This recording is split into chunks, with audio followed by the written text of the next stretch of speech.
Está en línea Javier Milei, el presidente de la Nación Argentina. Presidente, buen día. ¿Qué tal? ¿Cómo le va? Buen día, Eduardo. Un gusto enorme hablar contigo. Igualmente. ¿Cómo le va? Ayer salió el número de inflación, el 13.2, y usted dijo que era un numerazo. No, yo creo que es una tragedia, pero me gustaría su explicación. Es cierto que es un número que es una tragedia, pero hay que ponerlo en el contexto. Ok. Nosotros, al recibir el gobierno, la tasa de inflación diaria, en la primera semana de diciembre viajaba al 3.700% anual. En la segunda semana se aceleró al 7.500. Cuando uno toma el dato de inflación mayorista, que fue del 54%, en el mes de diciembre, eso implica que anualizado es el 17.000%. Esa es la catástrofe que nos dejó el kirchnerismo. No solo eso, sino que cuando uno termina de limpiar los números monetarios del último año del kirchnerismo, y ojalá que sea no solo por la cuestión electoral de este gobierno que pasó, fíjese que emitieron 13 puntos del PBI entre lo que es emisión directa para el fisco, emisión indirecta y pasivos remunerados contra una base monetaria del 2,6% del PBI. Es decir, nos dejaron plantado verdaderamente una catástrofe hiperinflacionaria. En el mes de diciembre la inflación empezamos a domarla y fue de 25%, en enero fue 20% y en el mes de febrero fue 13,2%. Ahora, ese 13,2% además tiene elementos extraordinarios, por decirlo de alguna manera, o no recurrentes, como por ejemplo ser la suba de tarifas, que tiene que ver con recomposición de precios atrasados por el anterior gobierno, o la suba de prepagas, o lo que tiene que ver con el propio arrastre estadístico. Esos tres elementos, solamente esos tres elementos suman 6 puntos porcentuales, con lo cual, si usted le resta al 13,2 esos 6 puntos porcentuales, estaríamos hablando que estamos en un dígito de inflación en torno al 7,2%.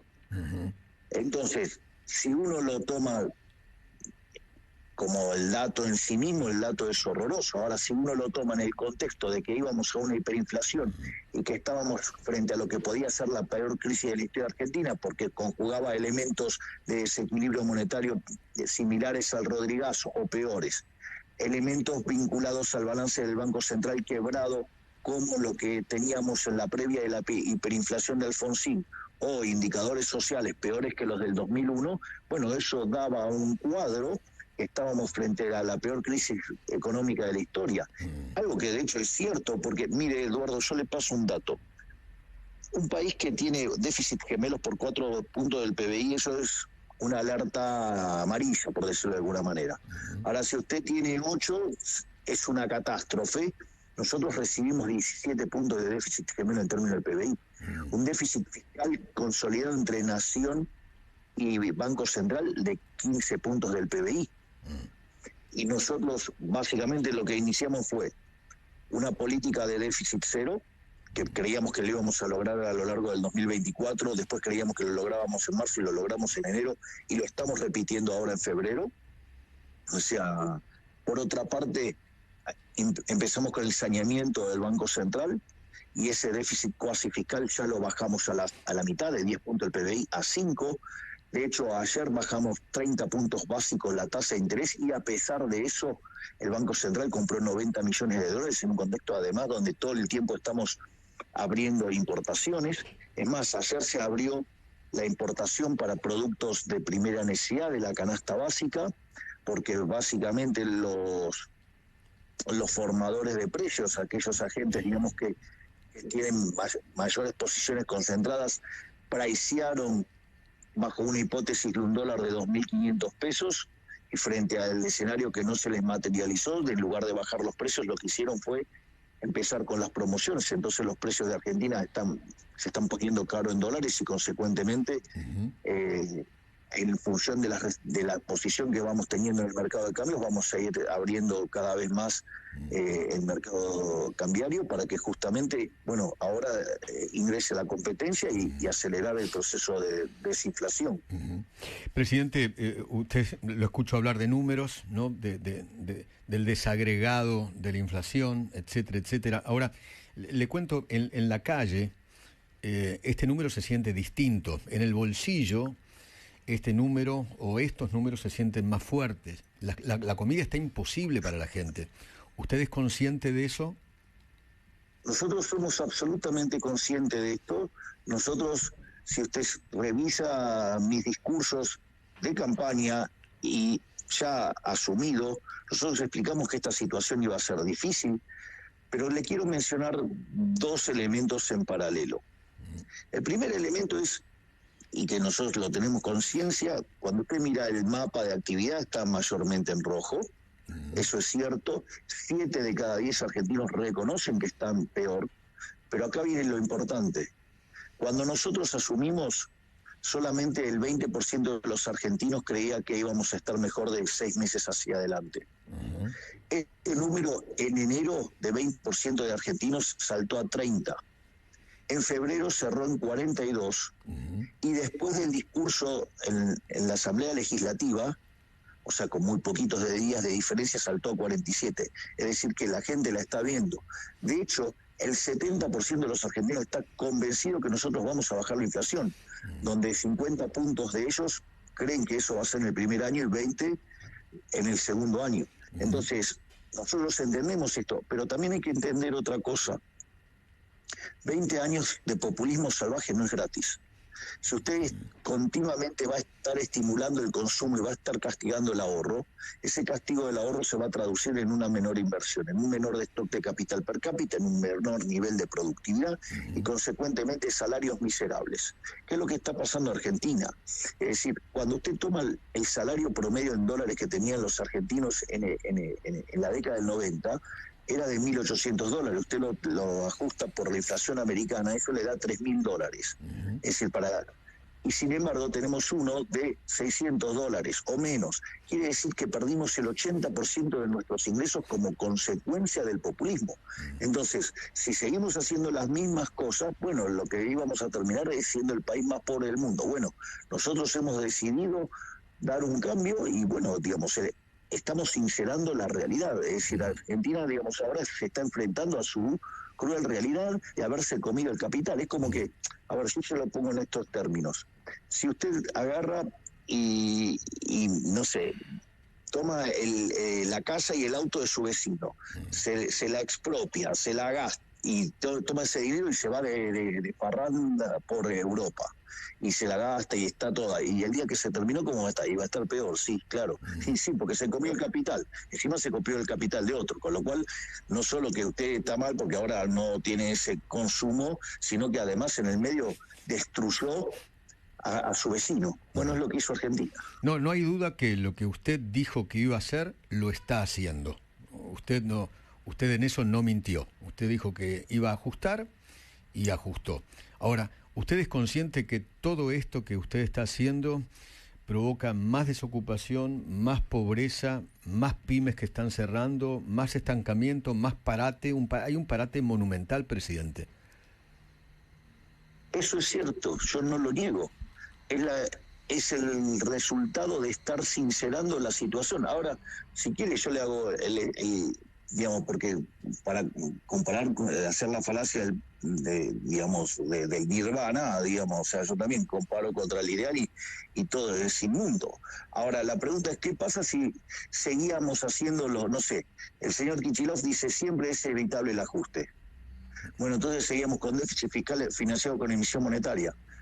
¿Cómo íbamos a terminar si teníamos para, no sé, multiplicar los precios por 2 o por 3 con el money overhang, por 4 dado la posición del ELIX y por 5 con el déficit fiscal? Cuando usted toma toda esa caracterización, digamos, nos vamos al peor de los mundos, que es esto que le digo, la combinación de una crisis entre lo peor del Rodrigazo, lo peor de la hiperinflación de Alfonsín y lo peor de la del 2001. Es decir, Imagínese que esa era la fácil. Ahora, eso implicaba llevar a la cantidad de pobres en Argentina al 95% y tener por lo menos 40-50% de indigentes. Me parece que ese escenario no lo quiere nadie, pero eso es lo que nosotros recibimos. Déficit gemelos por 17 puntos del PBI, un verdadero disparate. Sí. Presidente, mire, muchos de mis amigos y familiares y mucha gente que nos está escuchando seguramente lo votaron por 3 promesas electorales que usted había hecho. Uno, dolarizar, el otro es el cierre del Banco Central, y tercero era que el ajuste lo iba a pagar la casta, no la gente de bien. Y la sensación, por ahí estoy errado en esto, ¿no? Pero la sensación es que a 100 días de su llegada al poder no hay dolarización, el Banco Central está trabajando activamente y la gente de bien está recibiendo aumentos en los servicios públicos. Y no hay un solo impuesto menos. ¿Qué le recomienda, qué me recomienda usted decirle a mis amigos, a mis familiares o a los oyentes? ¿Qué le diría usted? Bueno, que eso no es así. Digo que la mayor carga del ajuste, más del 60% del ajuste está recayendo sobre la casta política. Y voy a ir por partes. Uno, llevamos a la mitad la cantidad de ministerios, secretarías y subsecretarías y direcciones. Eso es cierto. No solo eso, echamos a 50.000 empleados públicos, cortamos 10.000 contratos, bajamos 200.000 programas sociales mal asignados, eliminamos la obra pública del cuajo, eliminamos las transferencias discrecionales a las provincias. Entonces, no es que no hicimos el ajuste, hicimos un tremendo ajuste sobre la política. Cortamos con beneficios de casta, como ser los autos, los teléfonos celulares. Es decir, que son todas cosas que parecen detalles, pero después a lo largo, Dios, son todas cosas que terminan sumando. Cada uno de los ministerios se emprendió un ajuste de 10% de su gasto. Es decir, con lo cual se ha hecho un ajuste feroz. De hecho, fíjese cómo se quejan las provincias. Es más, Rothbard decía que la verdadera carga del Estado era cuánto pesaba en términos de PBI, y el gasto público en términos reales cayó 36% en el mes de febrero. Por lo tanto, no es que no se está haciendo el ajuste, se está haciendo un ajuste muy fuerte, principalmente en el sector privado. Y una de las cosas que nosotros hemos eliminado es el señorías, que el señorías es una verdadera estafa, que es la emisión de dinero para financiar el déficit fiscal, que a la luz de lo que fue el último año del kirchnerismo, fue 13 puntos del PBI, y eso se lo estamos devolviendo todos a los argentinos de bien. Digamos, no están teniendo en cuenta, digamos, que hay una suerte, si usted quiere, de sustitución de impuestos, vendría a ser. Entonces, en lo que tiene que ver con que el ajuste más fuerte lo está pagando la casta, eso es indudable. Digamos, yo no tengo la culpa que haya muchos economistas de pésima calidad en Argentina que no saben hacer las cuentas. Ese es el primer punto. El segundo punto tiene que ver con la dolarización y el Banco Central. Nosotros nos encontramos con un Banco Central que estaba literalmente quebrado, estaba a 11.500 millones de dólares abajo en términos de reservas netas, y en lo que va desde nuestro inicio de gestión hemos comprado 10.000 millones de dólares. Es decir, estamos recomponiendo el balance del Banco Central. No solo eso, sino que si usted se fija, a pesar de la emisión para comprar dólares, a pesar de la emisión por los puts que se ejecutan, que dejó el gobierno anterior para falsear el precio del tipo de cambio, y a pesar de los pasivos remunerados, en este caso, digamos, los pases, la contracción por BOPREAL y la contracción por el fisco ha hecho que la base monetaria no cambie. Es decir, usted sigue teniendo 10 billones de pesos de base monetaria, pero ahora tiene 10.000 millones de dólares. Entonces, nosotros lo que estamos haciendo es un programa donde vamos a pasar a un sistema de competencia de monedas con peso, y después mandamos la ley para prohibir la emisión monetaria y que emitir dinero sea un delito penal, y después en ese proceso avanzaremos hacia la eliminación del Banco Central. Nunca dije que ese proceso era instantáneo, y de hecho, si usted se fija, todos los pasos que estamos dando es para que en algún momento nosotros podamos definitivamente abrir el cepo, avanzar hacia la competencia de monedas y después cerrar el Banco Central. Abrir el Decir, cepo, lo que pasa es que no son instantáneos. Abrir el cepo, ¿esto está más cerca que lejos o más lejos que cerca? Está mucho más cerca que lejos. De hecho, las estimaciones del fondo consideran que a la luz de la política monetaria que estamos llevando, sería posible hacerlo a mitad de año. Nosotros, es más, hay economistas que consideran que lo podríamos abrir ahora, Eduardo. Pero eso le provocaría una corrida por ahí. Pues, por ahí pasan las cosas. A ver, si hubiéramos abierto el cepo el primer día, la corrida tenía 100% de probabilidad. Sí. Le diría que hoy le paso los números y ahí lo analizamos. Cuando usted toma la base monetaria en términos de PBI en el siglo XXI, ese número en promedio es 10% del PBI. Por lo tanto, si usted mira que hoy la base monetaria es 2,6, evidentemente estamos con muy poco dinero dentro de la economía. No solo eso, sino que además, cuando uno toma el crédito al sector privado no financiero, que en el resto de América Latina, en cualquier país, es arriba del 50 o arriba del 60%, ni siquiera le digo, ni se le ocurre mirar los números de Chile porque se va a asustar, digo, de lo grande que son. Acá es 4%, o sea, nada. Y cuando mira los depósitos, la verdad que también es algo muy pobre, porque es algo que oscila entre el 12 y el 14% del PBI. O sea, parecen todos números muy chiquitos. Ahora, el problema radica es que si nosotros abrimos, a mí, ¿quién me asegura que no va a haber una corrida? Por eso yo lo que dije es, si quieren que lo abra ahora, digo, yo consigo 15.000 millones de dólares y lo abro. Si no, tengo que seguir saneando el balance del Banco Central y esperar por lo menos algunos meses más hasta terminar de sanear el Banco Central. Entonces, yo no estoy dispuesto a correr el riesgo. Entonces, yo prefiero tener que soportar un poco más esta situación débil de actividad, por decirlo de alguna manera, pero evitar la hiper, porque en el fondo no hay nada que cause más daño que la inflación, y nosotros estamos comprometidos a exterminar la inflación, y de hecho lo estamos haciendo. Es decir, porque ya le digo, es más, cuando usted mira ya los números de de marzo, a pesar de que pegaron un repunte, la inflación core de marzo está en torno al 7 u 8%. Digo, lo tienen los números que, por ejemplo... Pero van a impactar mucho las tarifas, ¿no? Van a impactar mucho colegios, prepagas... Está todo adentro. Bueno, por eso, sabemos que marzo es un mes complicado, con una estacionalidad profundamente complicada. Pero lo que digo es, si usted mira la inflación core, ya está claramente abajo del 10%. O sea, estamos en un dígito y caminamos... Ahora, digo, yo siempre expliqué esto, que le mandaba a tiempo. Yo siempre expliqué que la política monetaria tiene rezagos. No es que, es más, ¿sabe cuánto tiempo tardó la convertibilidad en tener una inflación razonable? 20 meses. Le cuento algo, Eduardo. El ritmo al cual nosotros estamos bajando la inflación es más fuerte que lo que se hizo durante la convertibilidad. Presidente, ¿usted cree que es sostenible este estilo de gobierno de confrontación con legisladores, gobernadores, periodistas, cantantes? ¿Qué sé yo? ¿Usted cree que la sociedad le gusta esa manera de ejercer el poder suya? Bueno, de hecho mi imagen está por encima de la que tenía cuando asumí como presidente. Porque no es la confrontación en sí misma.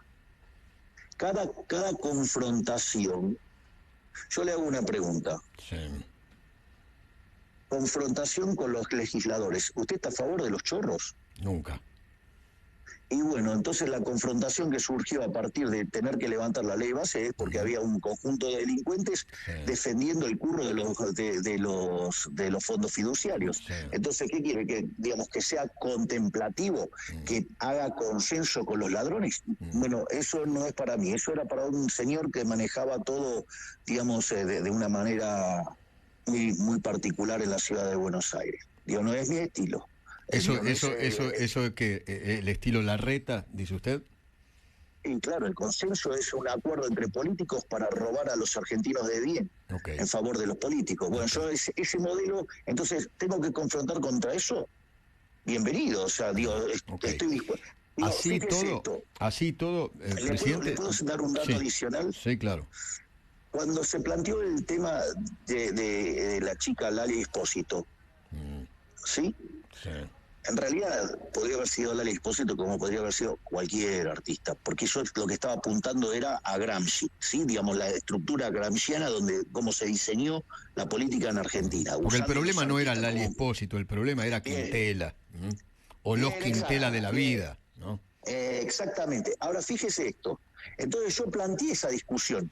Es decir, tomé el caso de la chica para exponer a todos los políticos que utilizaban a los artistas como mecanismo de propaganda.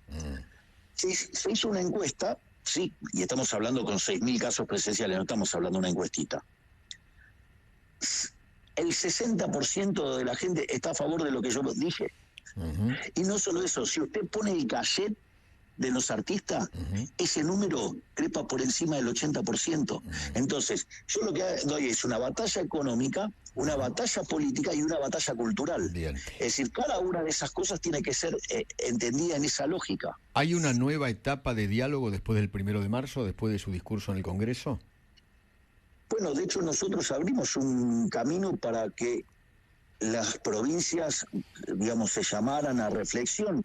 Si usted recuerda, cuando empezamos con la ley de bases y punto de partida para la libertad de los argentinos, nosotros presentamos la ley y en un momento quitamos el capítulo 4, el capítulo fiscal.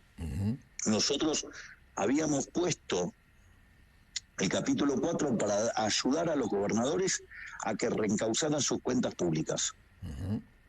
Ellos, en lugar de tomarlo como un acto de buena voluntad de mi parte, lo tomaron como un gesto de debilidad. A partir de ahí empezaron a diseñar una orgía fiscal. Entonces, nosotros no estábamos dispuestos a entregar de ninguna manera la política del déficit cero. Digo, esto es como Ulises, me até al palo mayor, y bueno, se llama déficit fiscal. Y nosotros a la sirena le tiramos tiro, ¿qué quiere que le diga? O sea, no vamos a ceder el déficit cero. Entonces, en ese contexto, el ministro Caputo anunció que se quitaba el capítulo 4 y que entonces iban a tener que hacer el ajuste a las provincias. Lo tomaron como una amenaza. Digo, ¿qué terminó pasando? Hoy las provincias están en una situación extremadamente delicada y bueno, digamos, nosotros creemos que justamente vamos a poder avanzar en la ley bases porque, digamos, necesitan del capítulo 4 para recomponer las finanzas públicas. Pero en ese momento el Círculo Rojo lo tomó como una derrota de Milei. ¿Y qué es lo que dijimos? Bueno, dejen correr el tiempo, están leyendo mal, o sea, hay mucho análisis digamos, en blanco y negro, son muy analógicos los analistas argentinos. Presidente, los jubilados, hay muchos jubilados que nos escuchan, muchísimos, millones. ¿Qué les dice? ¿Solo paciencia o...? A ver, vamos por partes. A ver, el problema de los jubilados en Argentina no es nuevo, o sea, no lo generé yo. O sea, el problema de los jubilados es algo que existe hace años, históricamente. Exacto. Como consecuencia de un sistema previsional diseñado como una estafa. Porque eso es lo primero que hay que contarle a la gente. Digo, cuando se tomó este modelo, que se lo tomó del modelo de Bismarck, justamente era porque era una estafa. Le prometían jubilaciones a la gente que en realidad se las iban a empezar a pagar por encima de la expectativa de vida. Esa era una estafa, era una verdadera estafa. Se gastaron toda la plata, pero afortunadamente la ciencia evolucionó y la expectativa de vida de las personas creció. Ahora eso creó un problema en el sistema previsional. Eso después Argentina fue arreglado durante la década del 90 con Menem, con el sistema previsional. Ese sistema previsional que estaba funcionando y en el que el 95% de los argentinos nos queríamos quedar, fuimos expropiados por el kirchnerismo cuando lo nacionalizó. ¿Sí? Digamos, cuando Kirchner con Vudú nacionalizaron las AFJP, constituyendo una de las grandes estafas de la Argentina.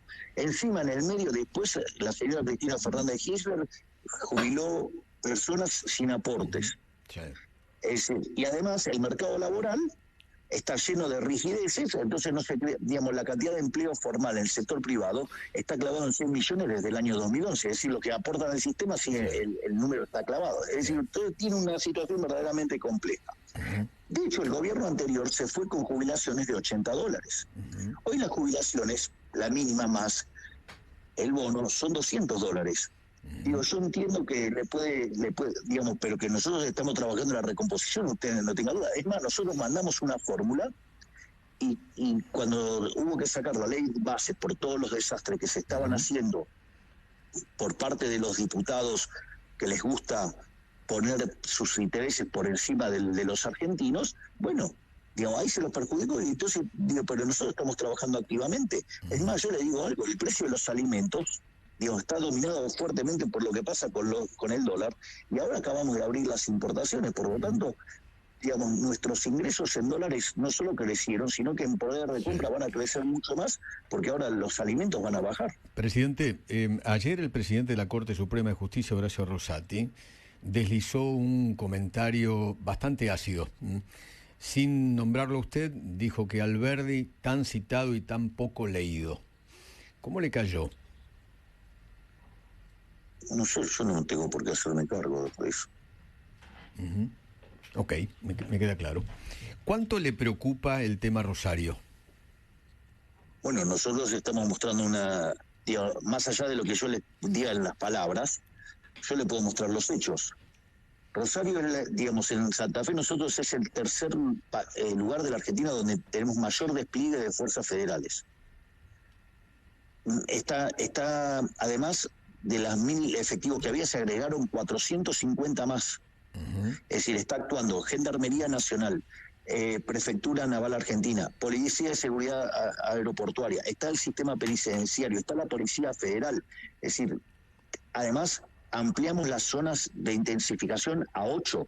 Sí, estamos haciendo un trabajo enorme y además habilitamos al Ejército para hacer tareas de asistencia.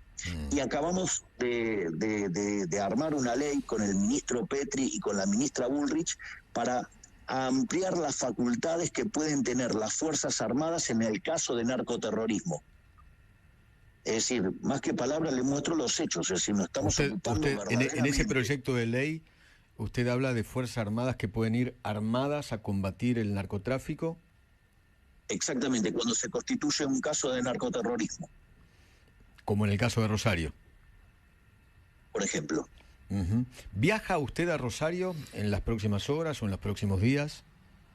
En caso que amerite que mi presencia esté en Rosario, yo voy a estar donde los argentinos lo necesiten.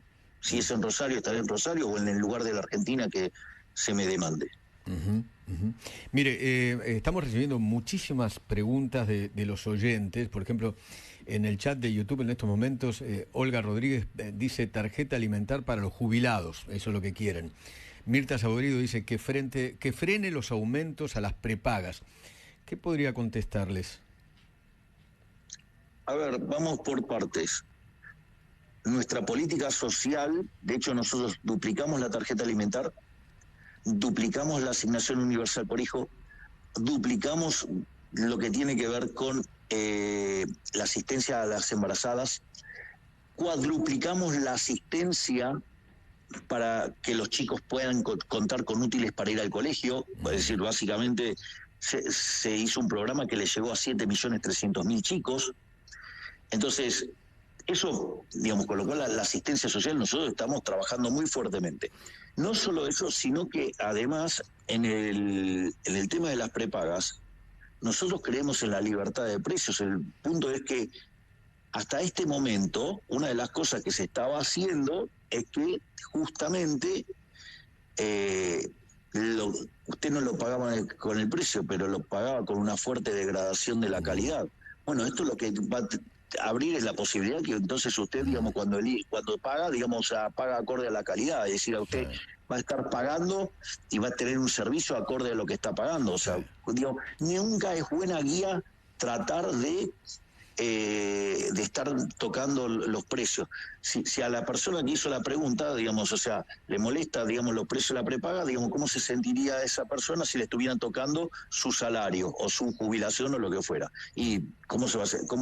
Eduardo, yo agarro ahora y digo, no, a usted tiene que ganar la mitad. ¿Por qué? Si usted lo arregló con Mitre, su remuneración. Esto es igual. Presidente... derecho de propiedad. Sí.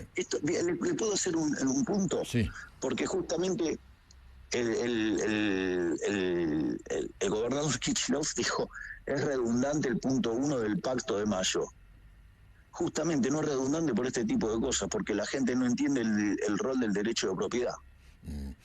Es decir, cuando usted sube un impuesto está violando el derecho de propiedad. Usted cuando controla precios está violando el derecho de propiedad. Cuando usted le restringe qué hacer a alguien, le está violando también la libertad y el derecho de propiedad.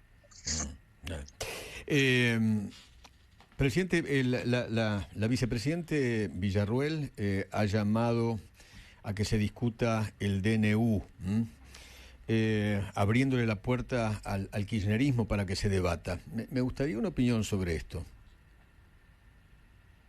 Bueno, servirá para dejar en evidencia quiénes son los que están a favor del cambio en Argentina y quiénes son los que están en contra. Los que estén a favor son los que votarán a favor del DNU y en contra los que voten en contra. Pero a ver, el DNU es muy simple. Mire, en Argentina se han dado miles de DNU y nunca hubo un problema para probarlos o tratarlos o demás. Ahora sucede que nosotros hacemos siempre los DNU, lo que hicieron fue cercenar libertades individuales, avanzar sobre el derecho de propiedad, todas cosas contrarias al espíritu de la Constitución. Nosotros en el DNU proponemos dar más libertad a los argentinos, proponemos ir a estructuras de mercado más competitivas y proponemos terminar con los robos de la política. Claro, este último punto, imagínese, digamos, a la política la pone muy nerviosa. ¿No le preocupa que se trate ahora mismo, si es posible, el DNU en el Senado? ¿No le preocupa? Servirá como principio de revelación para dejar de qué lado están los políticos, si del lado de los argentinos del bien o del lado de los delincuentes. Le doy una de las cosas que están funcionando el DNU. Usted vio el calvario que era el alquiler en Argentina. Hoy se duplicó la oferta de alquileres en Argentina y el precio en términos reales cayó. Bueno, listo. Es decir, a los hechos me remito. Es decir, nosotros tomamos políticas que favorecen a los argentinos. Bueno, si hay un grupo, digamos, digo, qué sé yo, a mí, no sé, leo el comunicado de la UCR, ¿no? Es interesante porque hace toda una defensa institucional, un planteo a favor de la Constitución. Digo, ellos que fueron parte de la ley de góndolas, parte de la ley de alquileres, parte de la ley de abastecimiento, ¿no? Digo, cuando uno rastrea en el pasado. Supongamos que no pasa el DNU. Pero yo hago una pregunta. Hacen toda gala de republicanismo. Yo digo, ¿me puede explicar en qué parte de la Constitución está que un gobernador, como era el caso de Morales, porque dos chicos por Twitter le dijeron cornudo, los meta presos 50 días? O una mujer por un chat, digámoslo. O sea, es decir, son muy institucionales para defender que, digamos, negocios turbios de la política, entonces. Pero al momento de defender la verdadera Constitución, ahí hacen silencio. A mí verdaderamente me sorprende la hipocresía de los políticos, ¿no? O cómo se aferran a defender cosas donde uno sabe que hay cosas oscuras, al margen de los fondos fiduciarios. Ahora, presidente, si no pasa el DNU, ¿cómo sigue la reforma laboral? Porque para las pymes es imprescindible la modernización laboral, imprescindible.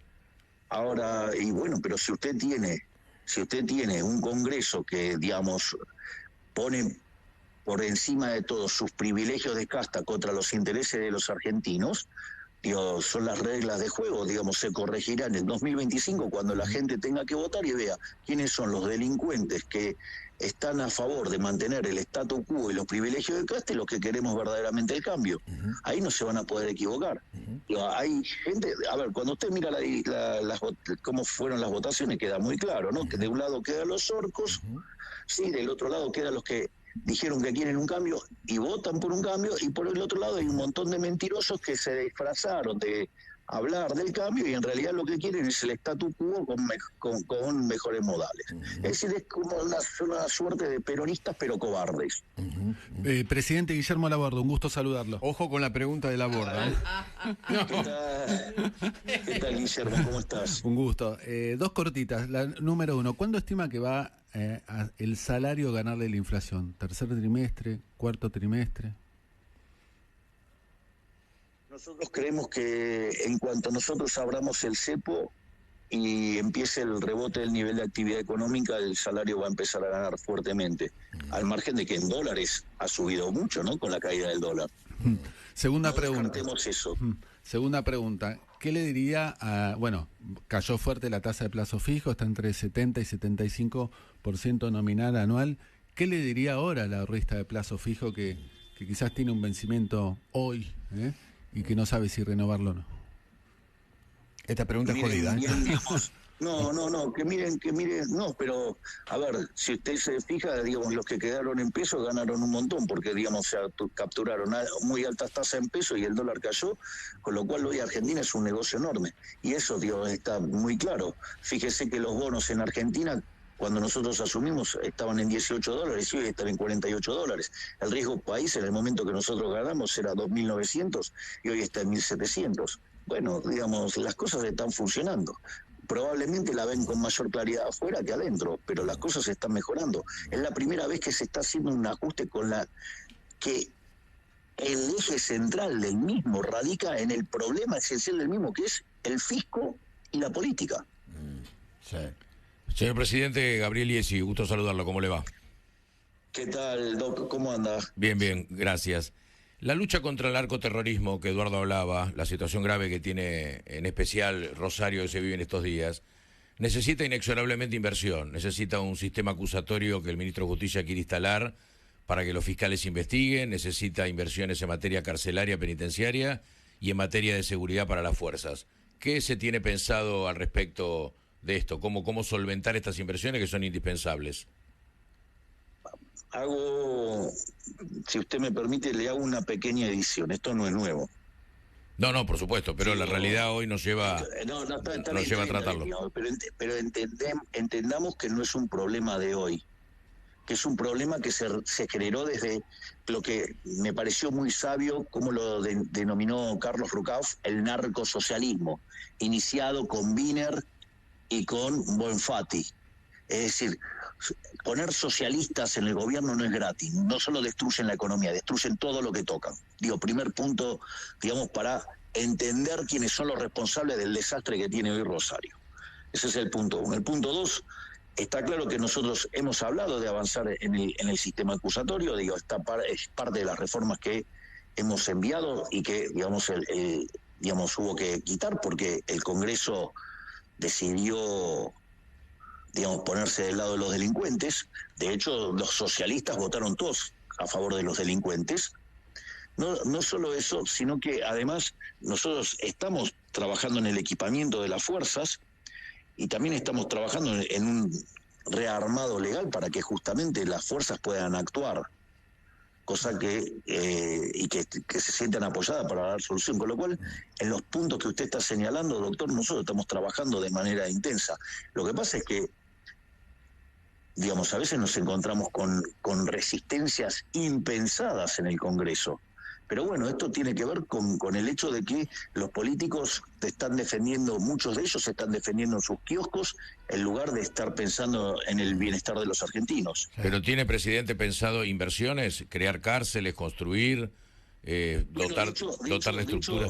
De hecho, estamos pensando en desarrollar cárceles, donde básicamente uno de los de los diseños que tenemos es, hay cárceles que están en el medio de la ciudad y que esos terrenos tienen mucho valor en términos de lo que es real estate, ¿sí? No sé cómo hacer bien la traducción al español, o sea, en términos inmobiliarios debería ser. Correcto. Entonces, básicamente, nosotros estamos pensando en vender esas cárceles, porque el valor que tiene es el valor inmobiliario, y con esos fondos construir nuevas cárceles de máxima seguridad y alejadas de la ciudad. Es decir, eso está dentro del programa y además estamos trabajando en incorporar cárceles privadas. Cuando habla de cárceles en la ciudad se refiere a Devoto, al complejo penitenciario de Devoto. Bueno, por ejemplo, sí, pero en el resto del país también usted tiene zonas Sí, claro. medulares de los centros urbanos que usted podría venderlo y con eso hacer una cárcel modelo más alejado de la ciudad. Presidente, ¿le puedo hacer escuchar a uno de los oyentes? Le puedo asegurar que tenemos miles y miles y miles de llamados. Miles. Sí, claro. Para hacerle una consulta. Quisiera preguntarle al señor presidente qué va a hacer con el registro de Moyano de la CNRT, que nosotros los camioneros cada vez que lo vamos a sacar nos cobran mucha plata, nos ponen muchas trabas para sacarlo al registro y no podemos trabajar tranquilo. Bueno, nosotros dentro de los paquetes que hemos enviado estaba justamente agilizar y bajar todo ese tipo de trámites, ¿no? O sea, pero bueno, hay algunos políticos que tienen negocios ahí y que por eso, digo, esas cosas se traban. Eso, digo, la gente lo tiene que saber. ¿Son negocios o mafias, presidente? Digamos, si son negocios ilegales, podrían ser tildados de mafia. Yo recuerdo que usted... una ley antimafia también. Yo recuerdo que usted habló en su momento del señor del tabaco. ¿Eso todavía lo tiene entre ceja y ceja? No, ¿y a usted qué le parece? Y también, digamos, o sea, por ejemplo, vamos al tema de las prepagas. Le hago un paralelo. Cuando usted, digamos, le pregunta a empresarios del sector salud, ¿qué les va a decir? Sí, pero nadie habla de lo que pagamos nosotros en medicamentos, le va a decir. ¿Sí o no? Sí. O sea, digo, conoce el caso. Bueno, nosotros ¿qué hemos enviado? Hemos enviado digamos, dentro de las reformas que se podía recetar el genérico y abajo, en chiquito, usted podía sugerir una marca. Bueno, eso digo que iba a implicar una reducción póngale 50% del costo de los medicamentos. Bueno, hay diputados que no se pusieron del lado de los argentinos. O sea, diputados, usted dice que hay diputados que están en el lobby de los medicamentos, de las prepagas, del tabaco. ¿Usted dice eso? Exactamente. Por eso hay que agarrar, lo bueno de esto de que las votaciones quedan marcadas, entonces así como podemos decir que los socialistas votan en favor de los delincuentes, entonces que después cuando se quejan es hipocresía pura, bueno, que la gente mire quiénes dejaron los dedos marcados con los fondos fiduciarios, y que después mire qué pasa con los medicamentos, qué pasa con el cigarrillo, y ahí usted, digamos, y ahí es donde hay que empezar a buscar hacia atrás. De hecho, nosotros dentro del Ministerio de Justicia hay una unidad justamente para investigar estos actos de corrupción.